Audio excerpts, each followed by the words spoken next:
మనం చూస్తున్న vehicle Harrier 2021 model 11th month vehicle diesel variant లో మాన్యువల్ వెహికల్ మన శ్రీ కార్స్ లో కస్టమర్ పార్క్ అండ్ సేల్ లో పెట్టారు.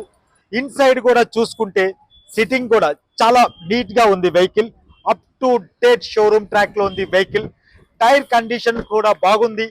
ప్రజెంట్ అయితే షోరూమ్ టైర్స్ పైన వెహికల్ అయితే ఉంది. ఇంటీరియర్ వైజ్ గా చూసుకుంటే ఫ్రంట్ సైడ్ కూడా చాలా బాగుంది. పానారమిక్ సన్ రూఫ్ వస్తుంది వెహికల్ కి. ఇది first owner vehicle up to date showroom track లో ఉంది. కిలోమీటర్ వైజ్ గా వస్తప్పటికి 80,000 కిలోమీటర్లు మాత్రమే రైడ్ అయింది. ప్రైస్ వైజ్ గా వస్తప్పటికి customer expecting price 16,50,000 negotiable price ఉంటుంది. ఈ వెహికల్ గురించి పూర్తి వివరాలు మన Nagole metro station pillar number 805 దగ్గర మన అవుట్లెట్ ఉంటుంది. విజిట్ చేయండి. ఈ వెహికల్ ప్రజెంట్ ఇన్ఫర్మేషన్ గురించి స్క్రోల్ అవుతున్న నెంబర్ కి కాల్ చేయండి. ఇలాంటి మంచి మంచి వెహికల్స్ అప్డేట్స్ గురించి మన Sri cars social media accounts ని ఫాలో అవ్వండి. Thank you.